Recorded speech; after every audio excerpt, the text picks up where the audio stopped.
મિત્રો દુનિયામાં બે પ્રકારના માણસો હોય છે. એક છે ઉષ્મા છેપક અને ઉષ્મા શોષક. તમે ઉષ્મા શોષક માણસો હશો 99%, અને તમારા માતા પિતા ઉષ્મા છેપક, પિતા ખાસ કરીને. હવે તમારા મનમાં પ્રશ્ન થાય કે આ ઉષ્મા શોષક કોણ છે અને ઉષ્મા છેપક કોણ છે? આ તો રાસાયણિક પદાર્થો છે, રાસાયણિક પ્રક્રિયાઓમાં આવે છે. તો સમજાવું તમને. જો તમે ઉષ્મા શોષક કેમ હશો કે જો ધારો કે તમે પૈસા ઉત્પન્ન કરી રહ્યા છો કે પૈસા શોષી રહ્યા છો, તો મોટા ભાગે તમે અત્યારે પૈસા શોષી રહ્યા છો. 99%, 95 બહુ ઓછા લોકો હશે કે જે જાતે પૈસા ઉત્પન્ન બી કરતા હશે. હા, અમેરિકા હોત તો તમે 15 વર્ષ પછી કમાવા બી લાગી ગયા. શું તમે ઉષ્મા છેપક છો જેમાં ઉત્પન્ન કરો છો ઉષ્મા? પિતા તો છે જ ઉષ્મા છેપક, એ ઉત્પન્ન કરે છે. તો મિત્રો આજે આપણે આ જ સમજીશું ઉષ્મા શોષક, ઉષ્મા છેપક અને બીજી બે પ્રકારની રાસાયણિક પ્રક્રિયા. હું છું મહેશ સામરિયા, તમારું સ્વાગત કરું છું આપણા ચેનલ પર. અને આ છે ચેપ્ટર નંબર 1, એનો ભાગ 2. જે જોવાનું, જો પહેલું એક બાકી હોય તમારું ભાગ 1, તો જરૂર જોઈ લેજો. બહુ સારું ચેપ્ટર છે, રસાયણશાસ્ત્ર અને બહુ ઇઝી છે બે. તો ફરીથી આવી જઈએ આપણે ટોપિક ઉપર. ઉષ્મા શોષક, જેને ઇંગ્લિશમાં કહેવાય એક્ઝો, ઉષ્મા શોષકને કહેવાય ઇન્ડોથર્મિક, અને જે ઉષ્મા છેપક જેને કહેવાય એક્ઝોથર્મિક. આ બે પ્રકારની પ્રક્રિયા હોય છે. તો સૌથી પહેલા વાત કરીએ કે જે રાસાયણિક પ્રક્રિયામાં ઉષ્મા મુક્ત થાય, આમ ઉષ્મા ઉત્પન્ન થાય, બરાબર. તમારા પપ્પા પૈસા આપે છે ને તમને, લે બેટા, તો એ છે ઉષ્મા છેપક. એમાં આપે છે, ઉત્પન્ન કરે છે ઉષ્મા. જે રાસાયણિક પ્રક્રિયા ઉષ્મા ઉત્પન્ન કરે, ગરમી ઉત્પન્ન કરે, એને ઉષ્મા છેપક કહે છે, બરાબર. એક્ઝોથર્મિક. અને જે રાસાયણિક પ્રક્રિયામાં ઉષ્માનું શોષણ થાય છે, તમે જે રીતે પૈસાનું શોષણ કરો છો, લાવો 100 રૂપિયા, 500 રૂપિયા, 1000 રૂપિયા, બરાબર ને. હા, આમાંથી તમારામાંથી કોઈ એવું હોય કે ભાઈ જાતે પૈસા કમાવે છે, કઈ રીતે, સારી રીતે, તો કોમેન્ટ બોક્સમાં જરૂર જણાવજો મને. ઓકે, તો જરૂરી છે તમે ઇન્ડિપેન્ડન્ટ જલ્દી બનો, બરાબર. તો વાત કરવાની છે કે ઉષ્મા છેપક અને ઉષ્મા શોષકમાં તફાવત ખબર પડી કે ઉષ્મા મુક્ત કરે અને ઉષ્મા છેપક, અને ઉષ્માનું ગ્રહણ કરે અને ઉષ્મા શોષક કહે છે. આપણે બંને પ્રક્રિયાના ઉદાહરણ જોઈશું, સમજીશું અને આગળ જોઈશું. Let's begin. સૌથી પહેલા આપણે વાત કરીએ તો આ બધાની પ્રક્રિયા જો ઉષ્મા છેપક પ્રક્રિયા, જેની અંદર તમે જોઈ શકો છો, જેની અંદર ઉર્જા મુક્ત થાય છે અથવા ઉષ્મા મુક્ત થાય છે, એટલે તાપમાન વધશે. અને ઉષ્મા શોષક પ્રક્રિયા ઠંડક ઉત્પન્ન કરશે, ઉર્જાનું શોષણ થાય છે, એટલે તાપમાન ઘટશે. હવે જો આના ઉદાહરણ જોઈશું, ધ્યાનથી સમજો. સૌથી બેસ્ટ ઉદાહરણ છે, જો પહેલા ઉષ્મા છેપકની વાત કરીએ. જે રાસાયણિક પ્રક્રિયામાં દરમિયાન નિપજોના નિર્માણ સાથે ઉષ્મા મુક્ત થાય, એને ઉષ્મા શોષક કહે છે. હવે હું તમને એક ઉદાહરણ આપું છું, બહુ સૌથી સારું છે, એ બી આગળ આવશે. સૌથી પહેલા છે કુદરતી વાયુનું સળગવું. કોઈ બી બળતણ જ્યારે દહન થાય, કોઈ બી બળતણ, અહીંયા કુદરતી વાયુ લઈ લો, પેટ્રોલ લઈ લો, કોઈ બી બળતણનું દહન લઈ લો, એ ઉષ્મા છેપક પ્રક્રિયા છે, કેમ કે ગરમી ઉત્પન્ન કરશે. તમે લાકડું બાળો, તમે મિથેન બાળો, આ મિથેન છે, તમે પેટ્રોલ બાળો, કોઈ બી, મિથેન, કુદરતી વાયુ બંને એક જ છે. આ બધી ઉષ્મા છેપક છે, એમાં ગરમી ઉત્પન્ન કરે છે. ધારો કે મિથેનનું સૂત્ર છે CH4 અને ઓક્સિજન, એની સાથે પ્રક્રિયા કરશે, કાર્બન ડાયોક્સાઇડ ને પાણી બનાવશે, બરાબર ને. તમને જો ફરીથી સમજાવી દો, આ પ્રક્રિયા તમને યાદ રહે. ધારો કે મિથેન, CH4, ઓક્સિજન તો લેશે જ, હંમેશા દહન થશે એટલે ઓક્સિજનનો ઉપયોગ થશે, એટલું યાદ રાખજો ભાઈ, બરાબર છે. તો અહીંયા બનશે CO2 પ્લસ H2O પ્લસ ઉષ્મા, અહીંયા સંતુલિત કરવું પડશે તમારે. હાઇડ્રોજન 4 છે, અહીંયા 2 છે, તો અહીંયા 2 મૂકી દો, 2 દુ 4, 2 ઓક્સિજન, 2 અહીંયા 2 મૂકી દો, 2 થઈ ગયું છે, બરાબર છે. જો સંતુલિત કરવા માટે બંને બાજુ જોવાનું, તમારે જેટલા પ્રક્રિયકો એટલા નિપજ છે, એનો બી આખો વિડીયો છે. જો આયલો સમીકરણ આવી ગયું છે સંતુલિત. અને બીજું હંમેશા યાદ રાખો કે રાસાયણિક પ્રક્રિયા દરમિયાન તમને અલગ અલગ અવસ્થા સાઈડમાં લખેલી હશે.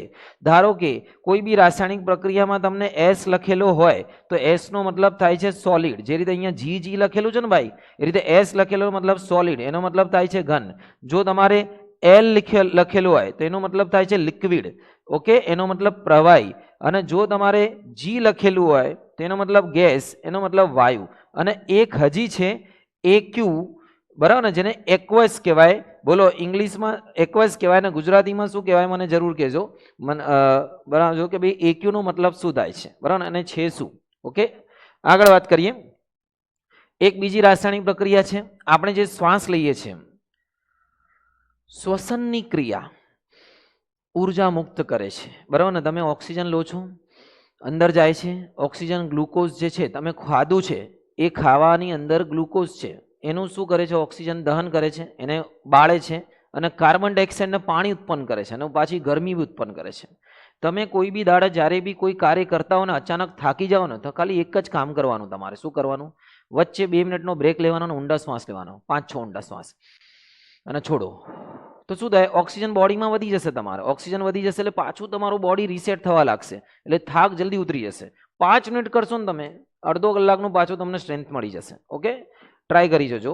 તો આ છે આપણા શરીરમાં. તમને પૂછે એક પ્રશ્ન કે શ્વસન ક્રિયા ઉષ્માક્ષેપક છે, સમજાવો. તો તમારે કહેવાનું કે ભાઈ શ્વસન ક્રિયા ઉષ્માક્ષેપક છે, કારણ કે જ્યારે આપણે શ્વસનમાં ઓક્સિજન લઈએ છીએ તે ગ્લુકોઝનું અણુનું દહન કરે છે અને કાર્બન ડાયોક્સાઇડ પાણી અને ઉષ્મા ઉત્પન્ન કરે છે. તેથી ગરમી ઉત્પન્ન કરે, ઉષ્મા ઉત્પન્ન કરે છે, ઉર્જા ઉત્પન્ન કરે છે. એટલે આ પ્રક્રિયાને શું કહેવાય? ઉષ્માક્ષેપક પ્રક્રિયા કહેવાય. ઓકે, જો સમીકરણ અહીંયા આપ્યું છે ગ્લુકોઝનું C6H12, હું સમીકરણ સંતુલિત કરીને બતાવું છું તમને, બરાબર ને? આ જો ધ્યાનથી જોજો, આ છે ઓક્સિજન ગ્રહણ કરે છે, આ ખોરાક છે, આ ખોરાક ખાધું એને, ખોરાક ક્યાં ગયું ભાઈ? પેટમાં ગયું, પેટમાંથી એનું દહન થયું ઓક્સિજન દ્વારા અને પછી ઉર્જા ઉત્પન્ન થઈ છે. બરાબર, સમીકરણ યાદ રાખજો તમે.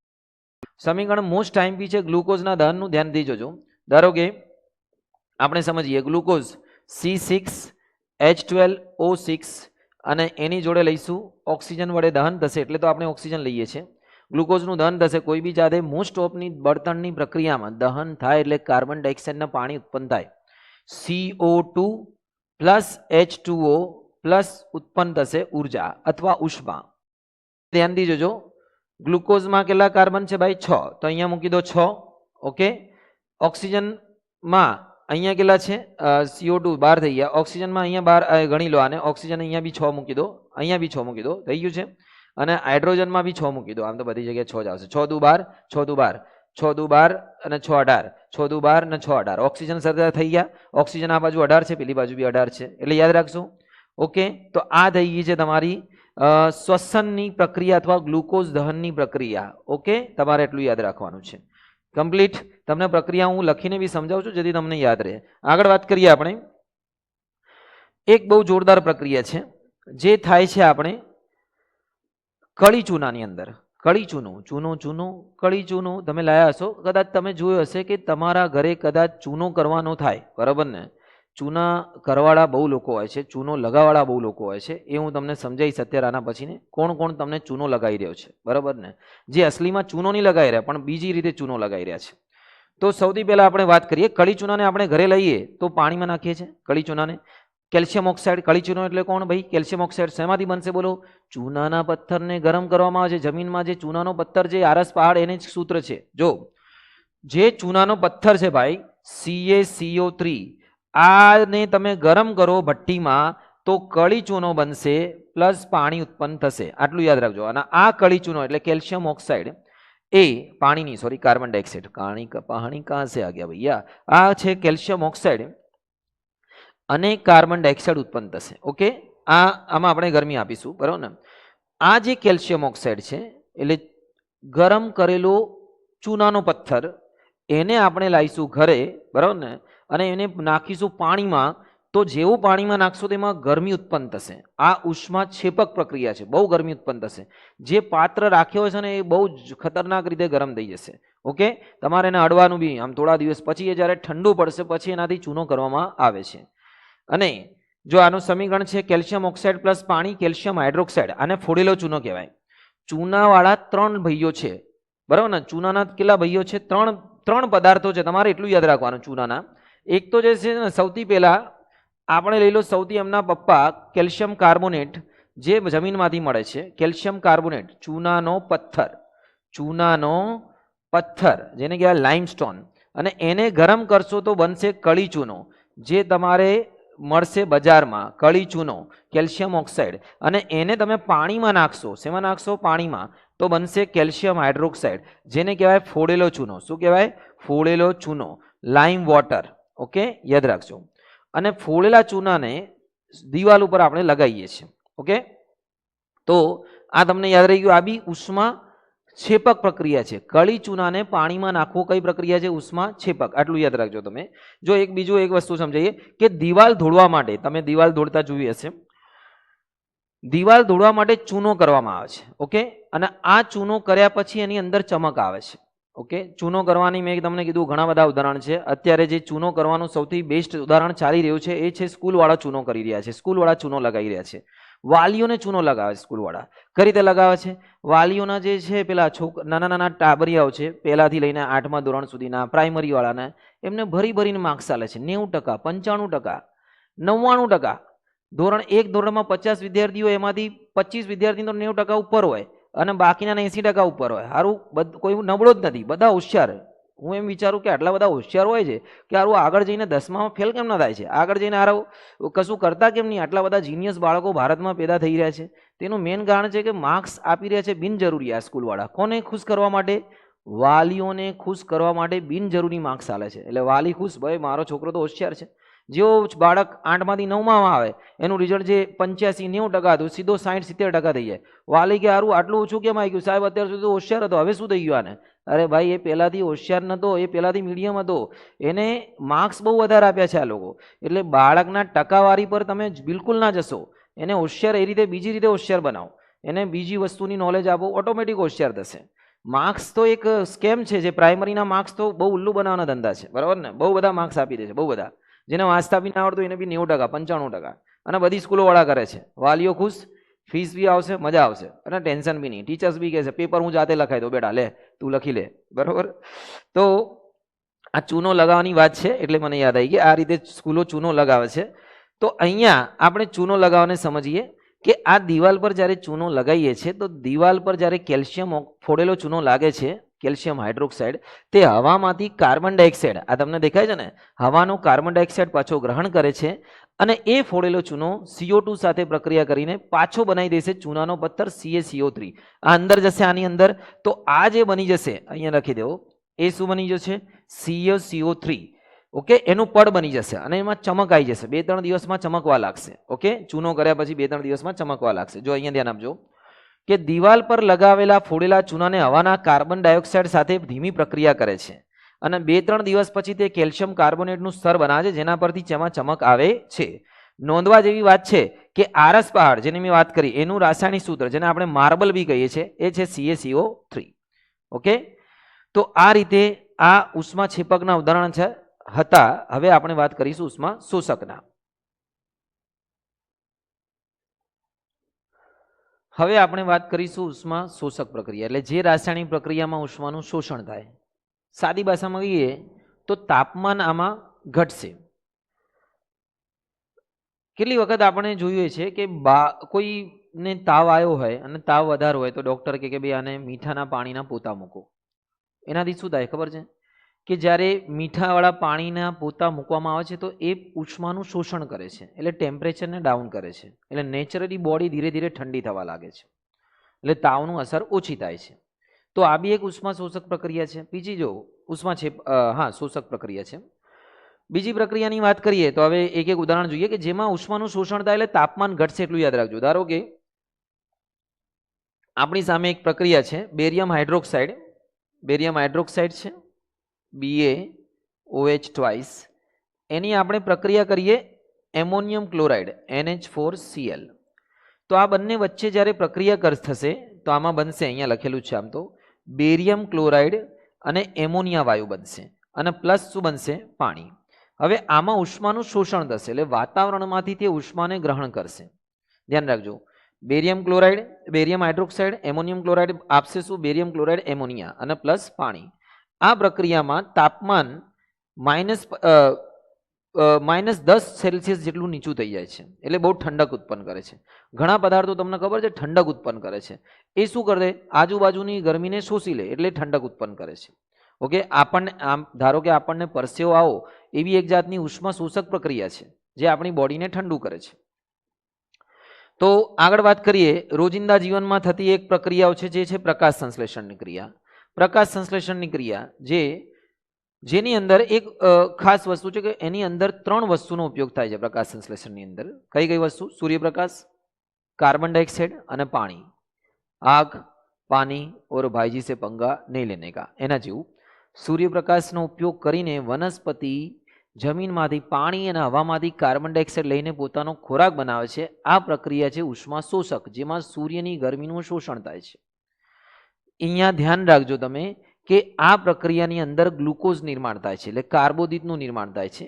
જો તમને સમીકરણ હું લખીને બતાવું, પહેલા તમને યાદ રહેશે કે ભાઈ વનસ્પતિએ શું લીધું ભાઈ? કાર્બન ડાયોક્સાઇડ પ્લસ પાણી, અને ક્યાં કોની ઉર્જા લીધી ભાઈ? સૂર્યની ઉર્જા લીધી. સન બરાબર ને? અને એમાં બંને વચ્ચે પ્રક્રિયા થશે. અહીંયા બનશે ગ્લુકોઝ C6H12O6 પ્લસ પાણી plus oxygen, okay, plus oxygen, આટલું જ બનશે ને? પછી બીજું તો શું છે? હા, પાણી બી બનશે H2O. અહીંયા કાર્બન 6 છે, અહીંયા 6 છે ભાઈ. હાઇડ્રોજન અહીંયા 12 મૂકી દો, તો અહીંયા બી મૂકી દો 12 થઈ ગયા. અહીંયા 6 ઓક્સિજન, અહીંયા 6 મૂકી દો ને અહીંયા બી 6 મૂકી દો. ગણતરી કરી લઈએ, લગભગ આ સેટ છે. આટલું યાદ રાખજો ગ્લુકોઝનું. 6 દુ 12, ઓક્સિજન 12 અને 12 24, 6 દુ 12 ને 6 18 ને 6 24. હવે જો ધ્યાન રાખજો, કાર્બન ડાયોક્સાઇડ પાણીમાંથી બને છે, ગ્લુકોઝ ઓક્સિજન અને પાણી. ઘણા બધા લોકોને એવું હજી હોય છે કે વનસ્પતિ કાર્બન ડાયોક્સાઇડ લે છે અને શું આપે છે? ઓક્સિજન આપે છે. ના, વનસ્પતિ કાર્બન ડાયોક્સાઇડ લે છે પણ તેના બદલામાં ઓક્સિજન નહીં આપતી. વનસ્પતિ કાર્બન ડાયોક્સાઇડના બદલે ઓક્સિજન આપતી નથી. વનસ્પતિ આપણને જે ઓક્સિજન આપે છે એ છે પાણીના બદલે આપે છે. એટલે અહીંયા જે એને પાણી આપ્યું છે એના બદલે વનસ્પતિ ઓક્સિજન આપે છે. બરાબર? આ બહુ અંદરની વાત છે, ધ્યાન રાખજો કે વનસ્પતિમાં ઉત્પન્ન થતું જે ઓક્સિજન છે એ પાણીનું વિઘટન થઈને મળે છે. ઓકે, અને વનસ્પતિ બી આપણી જેમ શ્વાસમાં તો ઓક્સિજન લે છે ને કાર્બન ડાયોક્સાઇડ છોડે છે, પરંતુ એની જરૂરિયાત ઓછી હોય છે. દિવસે તો બિલકુલ બહારથી નહીં લેતી, બધું અંદર જ મળી જાય છે. ઓકે, તો જોઈ લો હવે તમે. આ છે કાર્બન ડાયોક્સાઇડ, પાણી અને સૂર્યપ્રકાશની હાજરી, એમાંથી ગ્લુકોઝ બનશે, ઓક્સિજન બનશે અને પાણી બનશે. ઓકે, આ ફોટો બી જોઈ શકો, તમને ખ્યાલ આવી ગયો છે કે સૂર્યપ્રકાશની ઉર્જાથી ચાલે છે. આમ તો આપણે બધા ઇનડાયરેક્ટલી સૂર્ય પર જ આધારિત છીએ. સૂર્ય જ વનસ્પતિને ઉર્જા આપે છે, વનસ્પતિથી આપણે ચાલીએ છીએ. આગળ વાત કરીએ, બંનેમાં તફાવત શું આપી શકું છું? ઉષ્માક્ષેપક અને ઉષ્માશોષકમાં કે ભાઈ ઉષ્માક્ષેપકમાં ઉષ્માનું શોષણ થાય છે, શોષકમાં, અને ઉષ્માક્ષેપકમાં ઉષ્મા મુક્ત થાય છે. ઉષ્માક્ષેપકમાં તાપમાન શું થશે?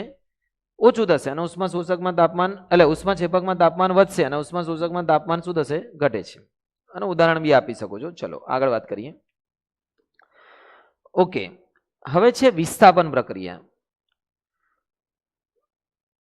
એવી રાસાયણિક પ્રક્રિયા જેમાં વધુ સક્રિય ધાતુ ઓછી સક્રિય ધાતુને તેના સંયોજનમાંથી દૂર કરે છે. હું તમને એક ઉદાહરણ આપું. ધારો કે કોઈ માણસ બેઠો છે, કોઈ જગ્યાએ કોઈ માણસ બેઠો છે, સીધો માણસ બેઠો છે. એક ખતરનાક માણસ આવે છે, એને ઉપાડે છે, ચલ ભાઈ જતો રહે, અને પોતે બેસી જાય છે. એની જગ્યા પોતે લઈ લે છે. વધુ સક્રિય ધાતુ ઓછી સક્રિય ધાતુને તેના સંયોજનમાંથી દૂર કરે છે. એને કહેવાય વિસ્થાપન પ્રક્રિયા. એટલે વિસ્થાપન થઈ ગયું, ડિસ્પ્લેસમેન્ટ થઈ ગયું. ઇંગ્લિશમાં કહેવાય વિસ્થાપનને ડિસ્પ્લેસમેન્ટ.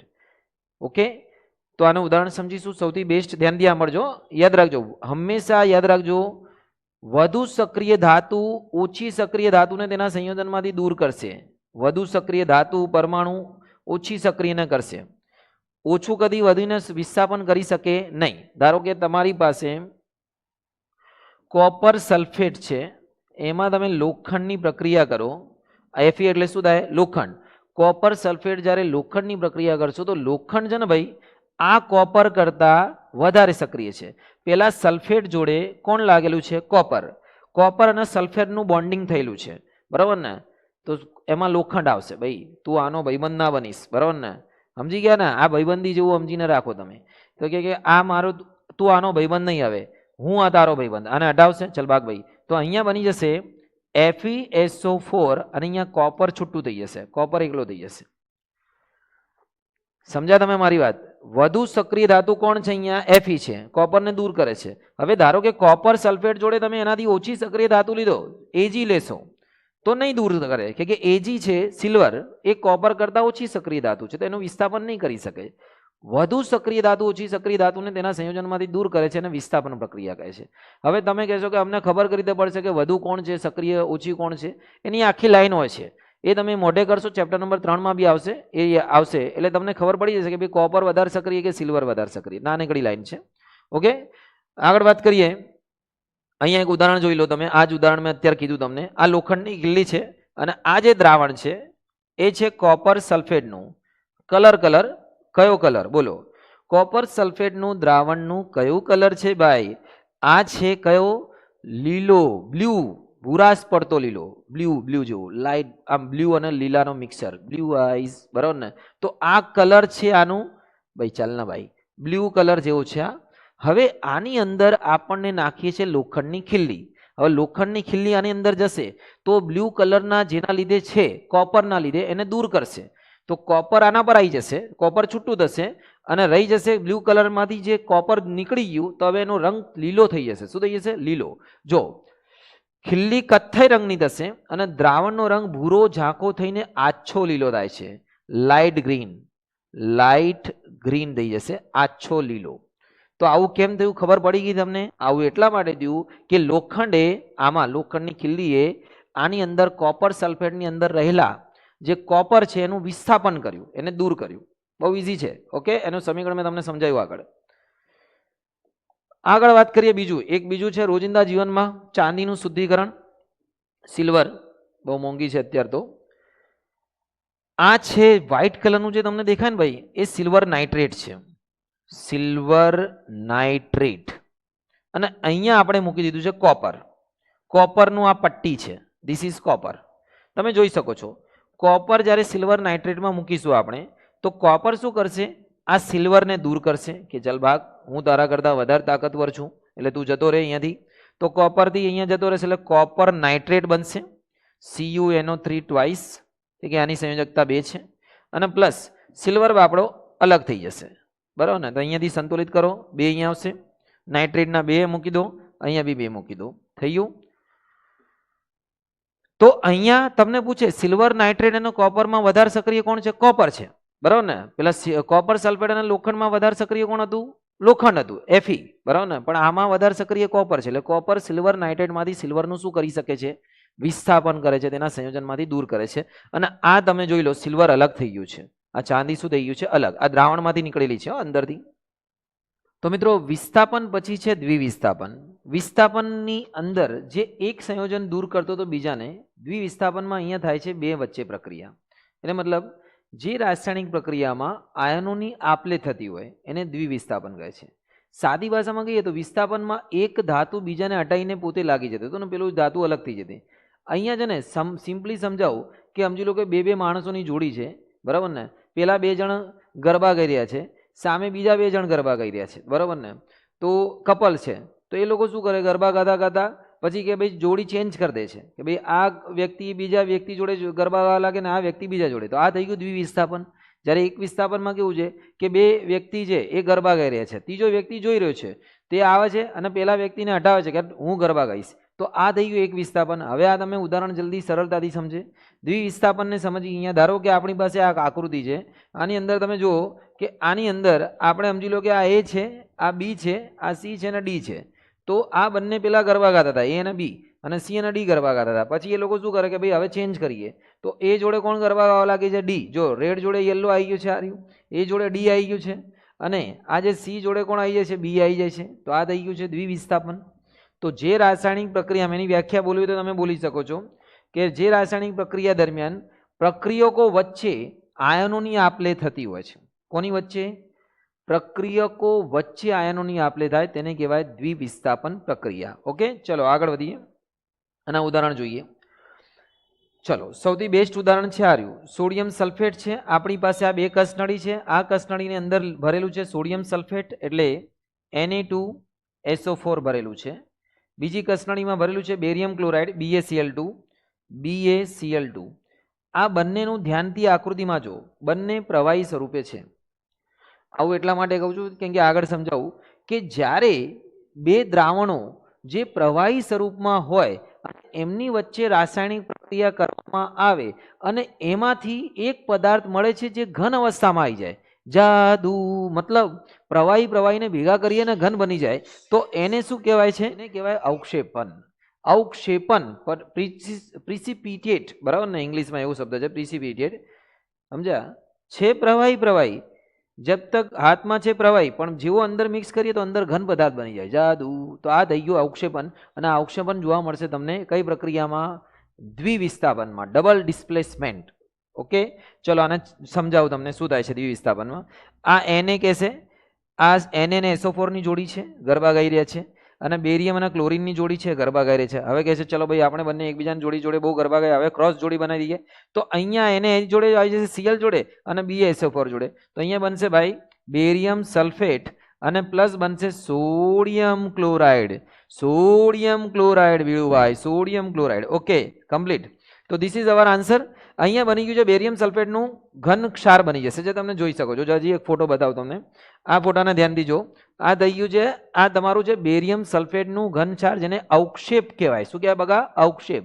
જે અદ્રાવ્ય પદાર્થ હોય બે દ્રાવ્યમાં એવી કોઈ પણ પ્રક્રિયા જેમાં અદ્રાવ્ય સફેદ પદાર્થ ઉત્પન્ન થાય તેને અવક્ષેપણ કહે છે અને આ પદાર્થને અવક્ષેપ કહે છે જેનું ઇંગ્લિશમાં નામ છે પ્રિસિપિટેટ।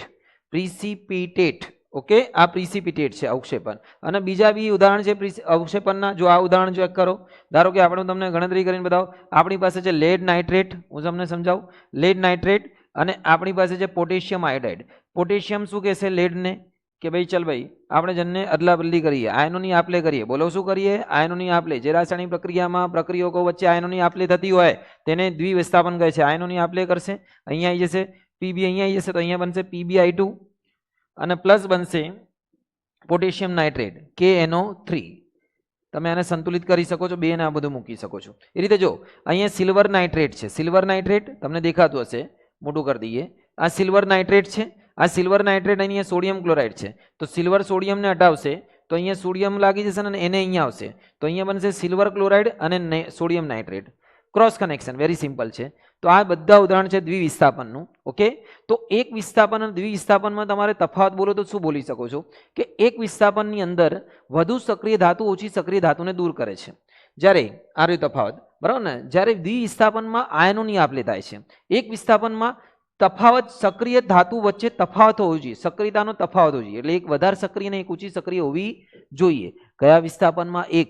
જ્યારે દ્વિવિસ્થાપનમાં આવું તફાવત જરૂરી નથી અને પછી ઉદાહરણ લખી દો।